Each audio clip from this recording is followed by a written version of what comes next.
Hey, my name is Omar Lane, and I'm here with my mom, LaDonna Elan. The date is May 25th, 2022, and we are recording this interview in Chicago, Illinois. Mr. Lane, can you tell me about the most important people in your life? The most important people in my life are my family members.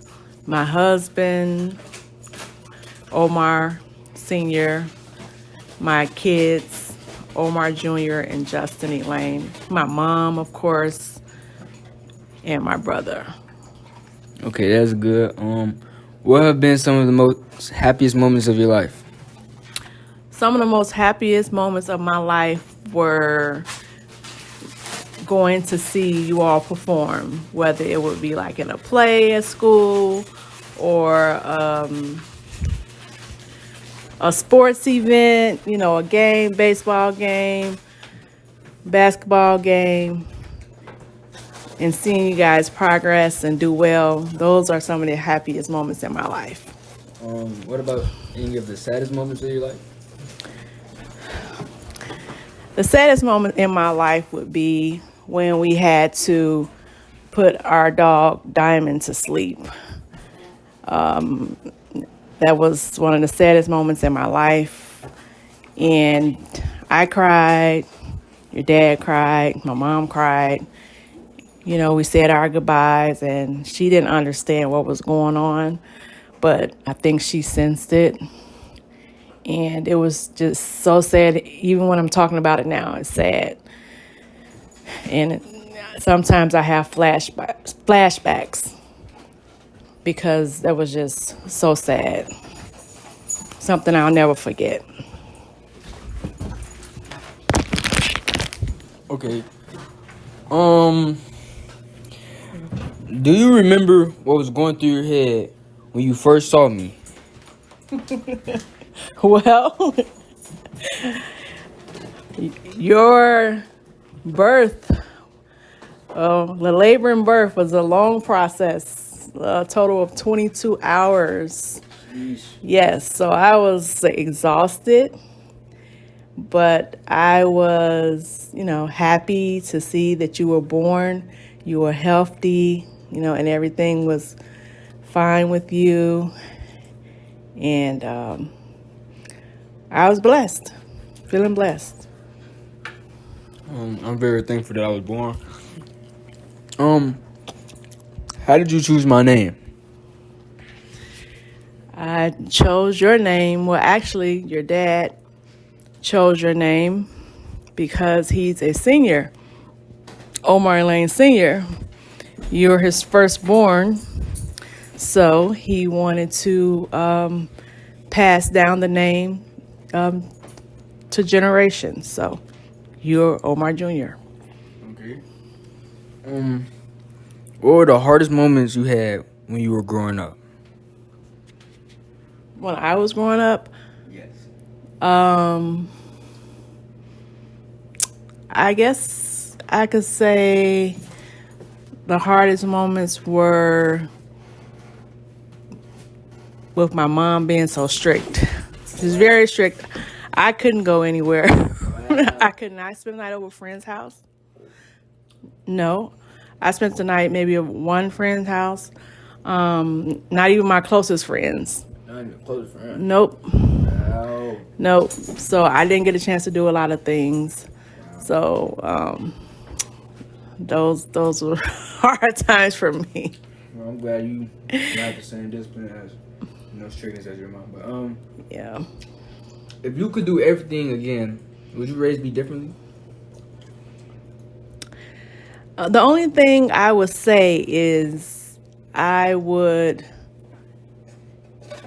establish a firm sleeping, habit for you guys. Yeah.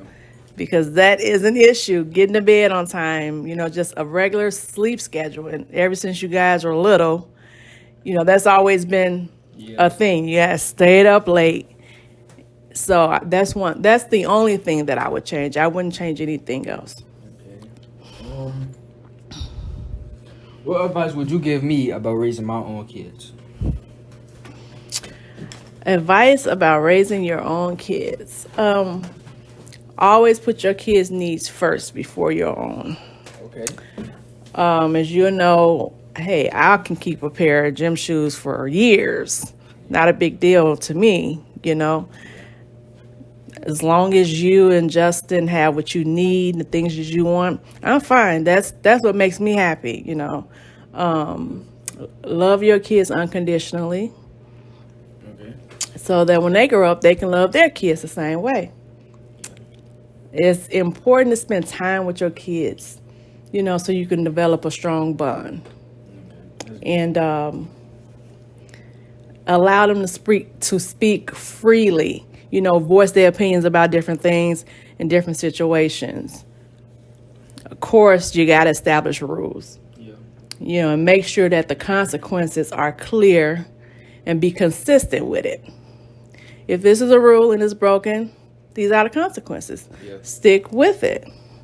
But, you know, explain to your kids, like, why, you know, when they're making certain decisions, well, when I'm making well, it'll be you making a decision about consequences, explain to them why.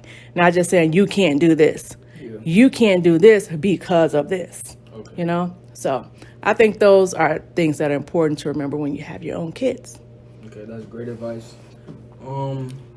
This is about you. When and where were you born? I was born here in Chicago, Illinois, at Cook County Hospital, December 4th, 1977.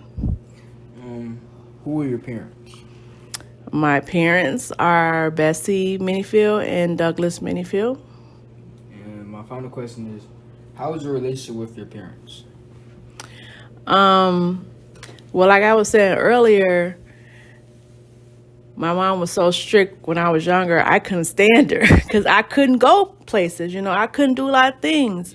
School, whatever, like even when I went outside, I had to, you know, stay in front of the house, you know, I had to be in before it was dark. I couldn't do a lot of things, so I did not like my mother very much when I was young. But now as I'm older and I'm a parent, I kind of understand, you know, why she was worried. Yes. Like she couldn't see me, so she would be worried. I understand. Like if you go to the court, you know, I get a little worried because I can't. I'm hoping, you know, you there safely and there's nothing going on there. So I understand as a parent now, and now me and my mom are really close. We're like best friends. We talk every day, 2 or 3 times a day.